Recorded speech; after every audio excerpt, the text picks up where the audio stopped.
She was wealthy. She was a local celebrity, and she appeared in our living rooms every evening for years. And then she got breast cancer. This was 1992, when it was not popular to talk about breast cancer, much less admit that you had breast cancer. What this woman would go on to do would not only change the landscape here in Milwaukee, Wisconsin, but would spread across the United States and now internationally. Welcome to the Recovery Room podcast. If you or someone you care for has been affected by breast cancer, this will be an important episode for you. Today, I am sharing with you information on the incredible nonprofit organization ABCD, After Breast Cancer Diagnosis, and its founder, Melody Wilson Oldenburg, who at the time of her diagnosis was an Emmy-winning broadcast journalist. I will put in the show notes the website, abcdbreastcancersupport.org, our phone number, 800-977-4121, and email address, info@abcdmentor.org. If you want to learn more about ABCD, become a participant or become a mentor. This is the Recovery Room podcast, discussing all things cancer and cancer recovery.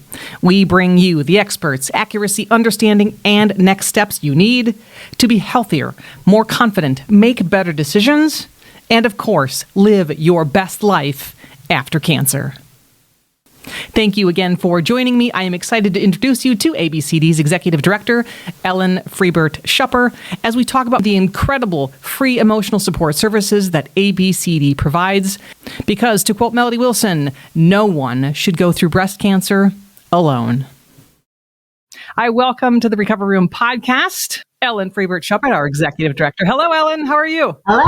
Good. How are you? I am well. So I was actually on the original board of directors back in 1998, 99, when Melody started this programming. I was on the board for many years, then stepped away because life got busy. And then I met you and you became executive director. And I'm like, I need to get back on board with this group because I was very impressed by you. So glad to have you here. Thanks for being here. So I gave our folks just a bit of a background on the founding story, but can you tell us a little bit more about the actual founding story of what happened to Melody and why she founded ABCD? Yeah, absolutely. Well, thank you so much for inviting me to join this podcast. And I mean, you definitely hit the highlights of the story. I would just add on a few details. So you're right. In 1992, when Melody was diagnosed with breast cancer, she did something very brave. Which was use a moment of time on her nightly broadcast. So so she delivered the nightly news every single night. She was on local television here in Milwaukee, and her broadcast signal went, as far out as some, southeastern Wisconsin areas. And she was it. People would turn on the news at night. They would get their information about what had happened during the day. And it was a time when that 6 to 6:30 or 5 to 5:30 was really important and critical to know what was going on in the community and the nation and the world at large. And so she was the one that people tuned into to get that information. She became this trusted resource for news and also a trusted resource that for people felt very connected to her. And that became very evident. In 1992, when she used a part of her news broadcast to start talking about herself, start talking about this disease that she was diagnosed with, which was breast cancer. And from the stories that I've heard, it was at a time when you didn't talk about cancer, let alone breast cancer. I mean, purposely whispering the word breast because there was a time you didn't talk about body parts, let alone female body parts, over dinner. But she did. Or much less on the air. On the air. Yeah. On the air, on live television. I mean, it was just, I can only imagine what that would be. And I've heard stories about this moment and this time when she made that decision to do that. And what ended up happening was something that, she couldn't have anticipated, which was that she would come off of the air, go back to her news desk, and she started receiving phone calls from people all across her broadcast signal that were either offering her support for an issue that she had just discussed, those people calling were people who were breast cancer survivors themselves, who were 1, 2, 10 years out, who could share their insight from their lived experience about whatever the topic was. Or they were calling her because they needed support. Right. That Melody was the first person that they knew who ever talked about breast cancer, that they knew that they could talk to about breast cancer. Again, she was that trusted resource. They felt like they could call this broadcast journalist and share, some truths, some potentially very hard truths. So an example, she would talk about how difficult it was to be going through chemotherapy and raising her 4 young kids. Mm-hmm. Or she would talk about how hot she was in her wig that she was wearing on live television. Or she would come back on the air not wearing her wig and how that felt the first time she did that. And those topics, she didn't talk about the medical side of her diagnosis. She talked mm-hmm. about the quality of life impact that she was experiencing. So flash forward 7 years, and Melody decided to leave her Emmy Award-winning broadcast journalism career to found this organization where she wanted to figure out how to leverage the experience that she was having of all these people calling to help a greater good. She really tapped into an unmet need that I don't even really anybody realized at the point that was an unmet need, was this emotional support of, we can explain chemotherapy, radiation, and surgery to you, but those other things that nobody talked about with each other really made people feel alone. And that's one of Melody's favorite quotes that I put at the beginning is, no one should go through breast cancer alone. Right. So it was pretty amazing that then it was in 1999 that she founded ABCD as an organization to make sure that people did not feel alone and were getting their emotional support needs met by other people who had walked in their shoes, which is spectacular. Right. So can you tell me technically what is ABCD and then how does it work? So what Melody knew when she was founding this organization, that she didn't want to connect people just because they had breast cancer and therefore they could help each other. No, that wasn't it. Her idea was that she wanted to create a pool of mentors. And mentors are, and are still now, people who are at least 1 year past their final treatment after being diagnosed with breast cancer, who have been trained and vetted to learn how to provide emotional support.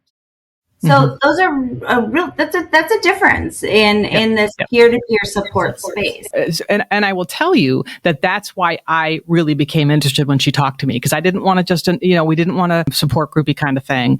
It was really training people to listen, training people how to mentor somebody else with cancer. So that's really what pulled me into the organization.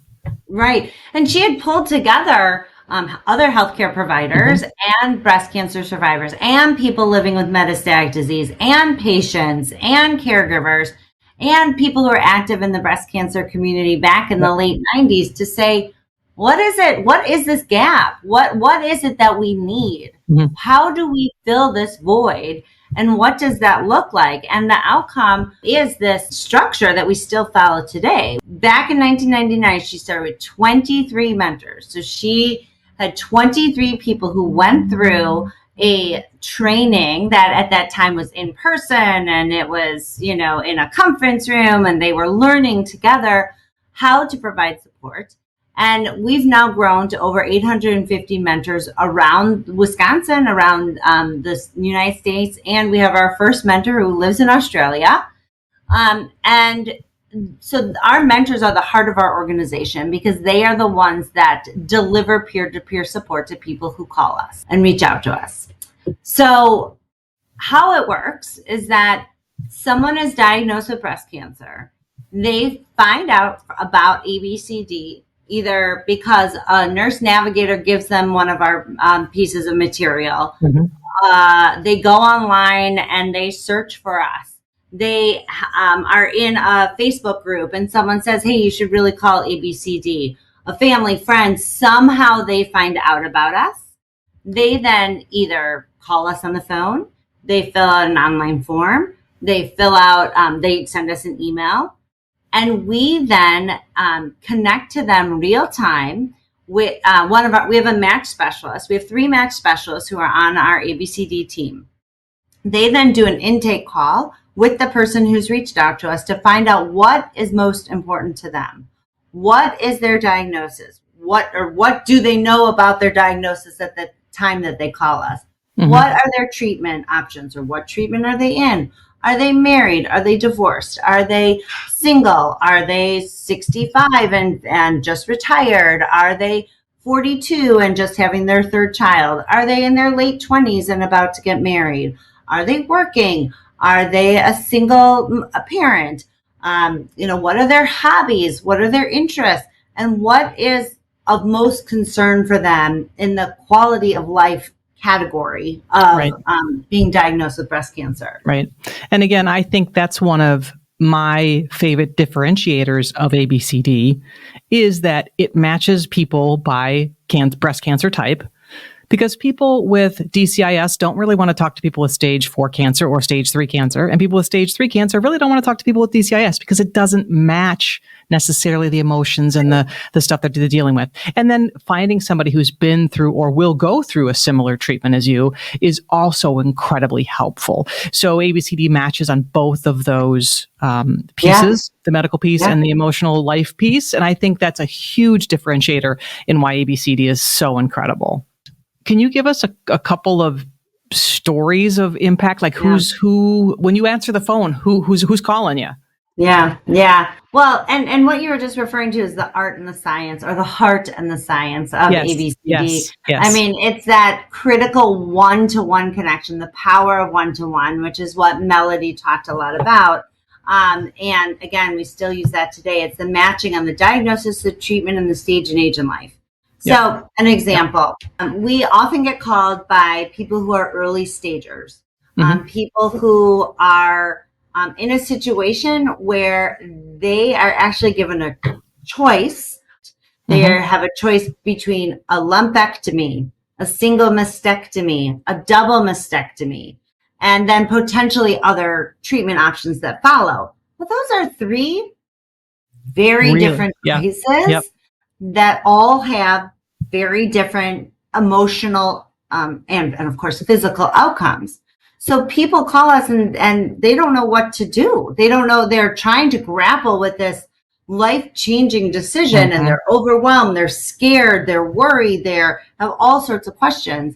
We will then get to know that person, find out their specific diagnosis, knowing it's most likely an early stager, and what age they are, what stage in life are they? Because if they're a 29-year-old making those choices, it's a little different than someone who's maybe 72. Right. Just a different stage in life. And we will then connect that person with with mentors, if they'd like, mentors who have each made one of those decisions. So that person who's calling us can have a real and honest discussion about why these different people made these decisions. And and more often than not, when those conversations, when we're helping someone like that, that person will then make a decision and then they'll stick with the mentor that was assigned to them at that time. Very cool. Another story is we had a woman who called us from Australia. She didn't call us. She reached out to us on a online form, and she was living with metastatic disease.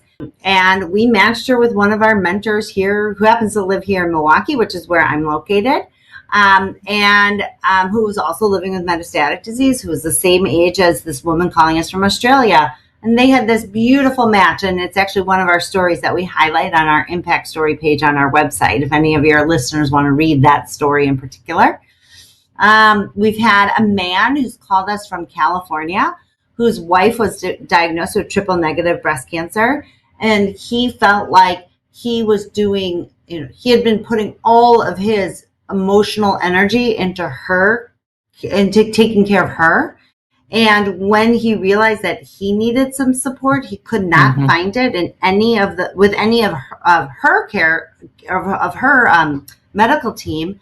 And he actually told us that he just felt like he was kind of blown off, that no one took his feelings seriously. Mhm. So he tells a story about doing a search for help, at 1:30 in the morning, and landing on our website. He reached out to us. We were in touch with him by that afternoon, and we ended up connecting him to one of our mentors that had the same diagnosis as his wife, the same age and the same stage in life, and the same ethnicity and background, and this connection was one where he was able to have conversations with our mentor that he just couldn't have with his wife. Right.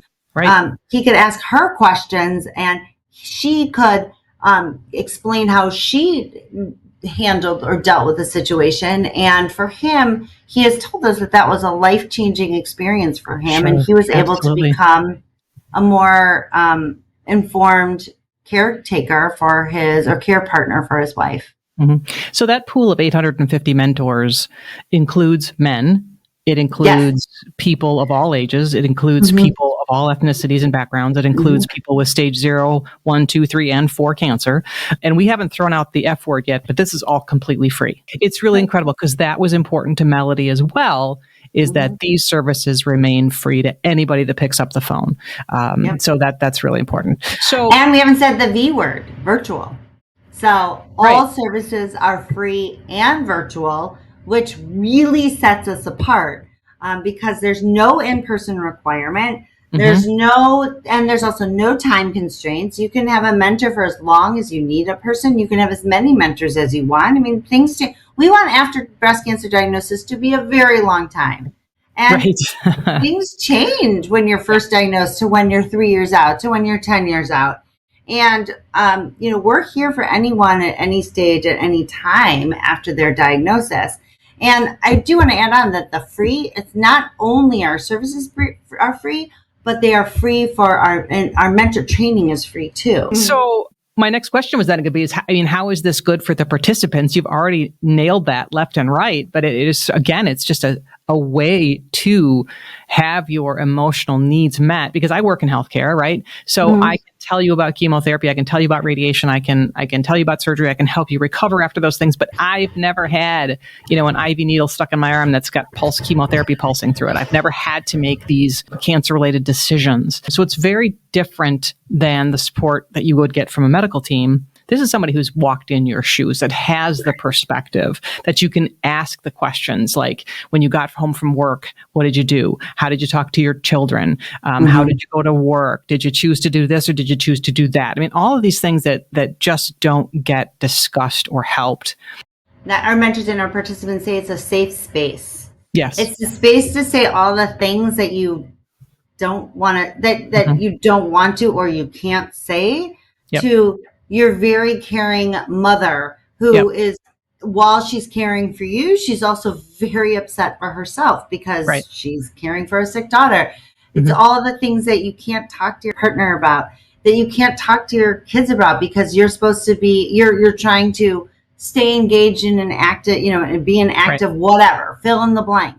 And it's that space that you can just be yourself, and also that person is there just for you. Just for you. Just and for you. It isn't necessarily affected because they're an outside source that's been through what you've been through. So it's really interesting. So we're going to talk about mentor training in a second, but there are vast benefits for the people that provide the mentoring too, whether they're a support person or whether they're a person that has had breast cancer, male or female. Tell us how mentors have positively benefited from being a mentor for ABCD. Yeah. So there's research-based evidence that shows that people who give back, who volunteer, who stay engaged in their post-diagnosis stage of life, that it has positive mental health benefits for them. It ensures that they take care of themselves. It ensures that they are making sure that they are mentally and physically strong. I mean, we have heard from story after story from mentors who say this is the best thing that they have done since, as an outcome of a really bad and horrific time in their life. Right. That for them, the giving back has meant more to them than any walk or or other type of engagement activity that people can choose to be involved in. We sometimes can't quantify the positive impact that being a mentor has but the anecdotal evidence just continues to prove that it is as good for the person receiving support as it is for someone giving the support. Yeah, absolutely.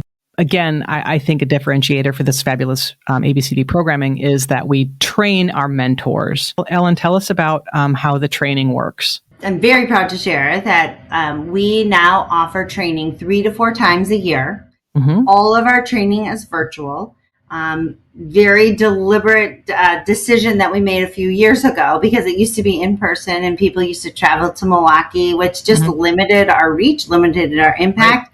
Right. And it really actually wasn't necessary any longer given the virtual world that we now live in. Mm-hmm. So if someone wants to become a mentor, they fill out a form.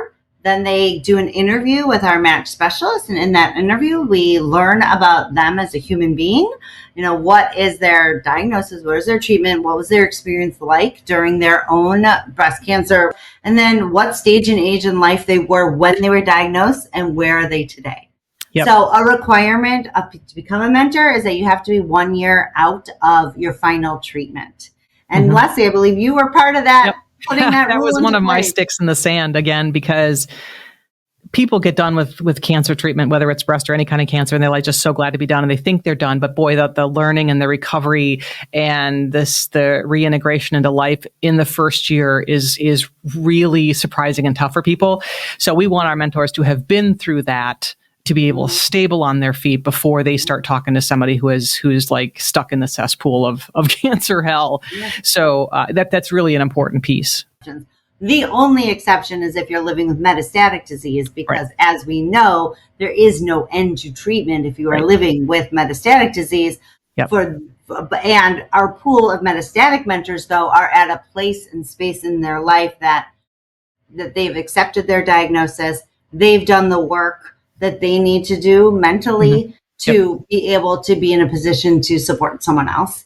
I should just put on a little caveat that for people who are listening, might want to become a mentor. If you're on hormone replacement therapy, that's the only exception. Okay, so tell us about the actual virtual training that people go through now, because it's really cool. There are 2 required times when you actually have to show up and be present and be in person on Zoom. And during those 2 sessions, the first one is like get to know you, sharing your story, sharing who you are as a person, because that's what mentors do most of the time to kick off a call, is that they just give the facts. They just share who they are. And so we do some rehearsing in that moment. Then they do modular learning. And that is that they have a few videos that are recorded from, you do one, Leslie, actually on Breast Cancer 101. And then we have 2 other modules about how to be a mentor. What does it mean? How do you provide emotional support? How do you listen? How do you share a story about yourself without giving an opinion, without giving medical advice? For me is the big thing that we talk about all the time, that our mentors are trained to say, for me, I felt this. For me, I chose to do this. Because you're not in a position where you're giving our mentors do not give medical advice. Right. They do not give advice about, in terms of tough decisions that have to be made. They are trained to provide a point of view because of their own lived experience. Perfect. And then after they do these modules, then we come back together about a week after the first session, and we do some role playing. We do some breakout sessions. We do, we go deeper into the information that they learned online. We have mentors who come on to the call, who've been with us for a long time, who are there to answer questions, to give examples of their experiences. And then truly after that time, people become mentors. But another difference that we have is that our mentors are very well supported. So when a mentor gets their first match, they talk to a human being, one of our match specialists. They get coached and counseled along the way. There's opportunities for mentors and participants to give feedback about the match. And there's continuing education program that we programs that we provide afterwards so that our mentors feel very well prepared to have to be connected to someone that they don't know. But what they do know is that they have this shared experience that is unlike anything they've had before. That is really phenomenally amazing. And again, I got a big footprint in the oncology world, and I don't know of anything else like it to the nth degree of everything that ABCD does to support mentors through the education and training, how we match people on diagnosis and who you are and what's important to you. And then the fact that it's just all virtual has helped us now spread from.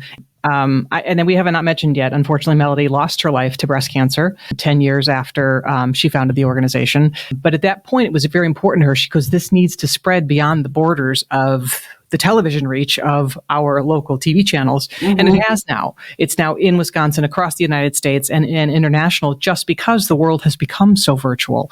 And that is really, really remarkable because it's interesting no matter where you're from, who you are. Cancer is very universal, but the experiences can be so unique and so personal. So when you can talk to somebody that has had your shoes on, it's pretty powerful. Yeah. What we do is that hyper personalization, and we believe that the power of one-to-one, it makes all the difference. Yep. And there are times when the participant and the mentor don't necessarily click. So you can switch, call and say, Absolutely. Can I talk to somebody additional? Or I now have another question. I love my mentor, but she has not been through, now I have to make decisions based on something else. Is there somebody else that I can add on to my pile? And that's absolutely okay. All right. So now for the millions of people across the planet who have been affected by breast cancer, whether you are male or female, how can you as an individual get support from ABCD? Quite honestly, the fastest way is go to abcdbreastcancersupport.org. Click on the very obvious link that says Get Matched. And you'll fill out a very quick form. And that information will be sent to our match specialist, and we will respond to you within 24 to 48 business hours and get you connected. That's one of our other differentiators. There's no wait list. We're easy, and we want to make this as seamless as possible for anyone who's reaching out to us for support, because you need us. You don't want to be filling out a long form. You don't have the time to fill it all out. No. Yeah, we in healthcare do enough of that to you. Or you can call us at 1-800-977-4121. Or you can always email us, info at abcdmentor.org. All avenues lead to one of the human beings on our team, and we all know what to do when someone's reaching out to us for support. It is an absolute game changer when you can add this level of support, of emotional support, personal care onto your medical team. And I know that the medical professionals that I work with, and I know that as a healthcare provider, as an oncology physical therapist, that it helps me to know that my patient is being supported and all the stuff that we're not going to talk about during your visit.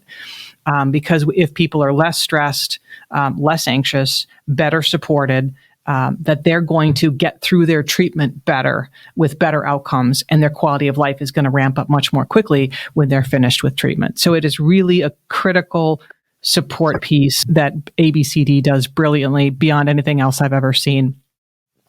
So cheers to you, Ellen, as the mighty executive director of this fantastic organization. And again, a huge shout out to Melody Wilson-Oldenburg, whose idea and vision has created this spectacular force of goodness. All of this is in the show notes. I'll have it up on the screen here. Our phone number, you can call us, you can email us, you can go right to the website and fill out a form there. If you want to become a mentor, or if you need some kind of support, or somebody in your world, you can tell your kid to call, or your coworker to call. It's all free, and we are here to assist. If you want to support ABCD financially, go to the website and you'll find a link there to support us financially as well. So Ellen, thank you so much. And thank you everyone for joining us for the Recovery Room podcast. I will always end with, treat yourself like you are the most important person on this planet, because you are, and exercise like your life depends on it, because it does. Thank you, Ellen. And thank you, everyone. Have a great rest of your day.